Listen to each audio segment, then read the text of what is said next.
रेलगाड़ी के डिब्बे में एक महात्मा बैठे, पुराने जमाने की घटना। फर्स्ट क्लास के डिब्बे में उनका रिजर्वेशन, कूपा में सामान रखा ऊपरी बर्थ पर, नीचे आराम से महात्मा बैठे। अगले स्टेशन पर ट्रेन रुकी, वहां एक सेठ जी चढ़े, उनके पास भी उतना ही सामान उन्होंने रखवाया, बैठ गए। गाड़ी चल दी, उन्होंने महात्मा को बैठे देखा, बस उपदेश शुरू। हम लोगों की आदत है उपदेश का मौका मिलना चाहिए, फिर हम चूकते नहीं। कहना शुरू किया, कलयुग आ गया, कलयुग आ गया। साधुओं को फर्स्ट क्लास,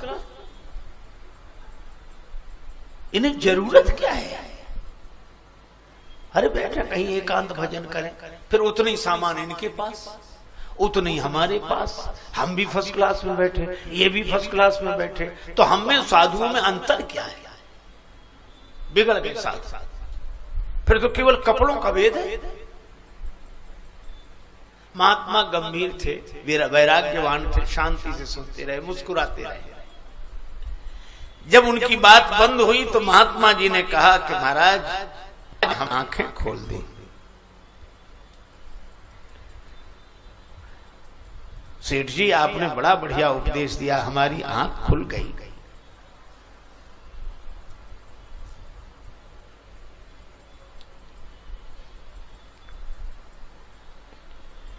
जय हो, जय हो। बैठे बैठे, आज हमारी आंख खुल गई। तो सेठ जी मुस्कुराकर बोले कि उपदेश से तो आंख खुलती है। महात्मा जी ने कहा आप ठीक कह रहे हैं, हम में आप में कोई अंतर नहीं। मित्रता होगा। अगले स्टेशन पर गाड़ी खड़ी हुई कि चलो थोड़ा नीचे घूम आवे, नीचे थोड़ा घूम आवे। वो बोला साहब हमारा सामान रखा है। सेठ जी बोले हमारा सामान रखा। महात्मा बोले हमारा भी रखा है, और उतना ही रखा है जितना तुम्हारा है।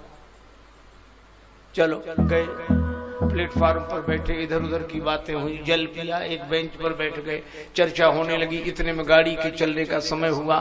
गार्ड ने झंडी दिखाई, सीटी बजाई, और जो गाड़ी चलने को ही सीढ़ी महाराज गाड़ी जा रही, गाड़ी जा रही।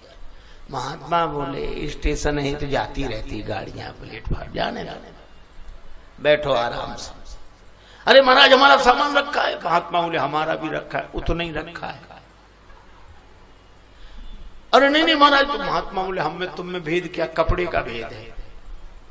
सो कपड़ा हमारे पास है, हम आपको दे देंगे, बस बैठो। अरे नहीं नहीं महाराज हमें छोड़ो। महात्मा बोले हम तुम्हें छोड़ेंगे नहीं, या तो अंतर बताओ।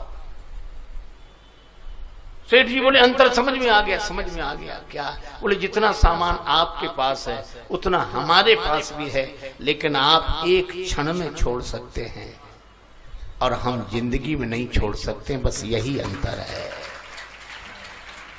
तो वैराग्य की दशा ऐसी ही है। इसीलिए आपने सुना होगा हम लोगों के यहां कहा जाता है कि संत ने शरीर छोड़ दिया। संत ही शरीर छोड़ सकते हैं, वे तो शरीर को छोड़े ही हुए हैं। हम लोग शरीर नहीं छोड़ते, हमसे तो छुड़ा लिया जाता है। अच्छा हम लोग भगवान के नोटिस स्वीकार नहीं करते, भगवान नोटिस भेजते हैं। बाल सफेद हो गए, माने अब तैयारी करो। भगवान ने बाल सफेद किए, ये भगवान से कहता कि तुम खूब बाल सफेद करो, हम काले करा लेंगे। नोटिस को स्वीकार नहीं किया। नेत्र ज्योति कमजोर हुई, बोले खूब करो, हम चश्मा लगवा लेंगे। कान की आवाज कम सुनाई पड़ने लगी, कान से आवाज, तो कहा कोई बात नहीं, मशीन लगवा लेंगे। दांत गिरे, बोले हम बत्ती लगवा लेंगे। भगवान ने कहा ये कोई नोटिस स्वीकार करके सावधान नहीं हो रहा है तो मौत को भेजते हैं। मौत एक तमाचा मारती है और शरीर छुड़ा लेती है। तो हमसे शरीर छुड़ाया जाता है और संत शरीर छोड़ देते हैं। और इसीलिए मैं कहता हूं कि बर्खास्त होने से इस्तीफा दे देना अच्छा है।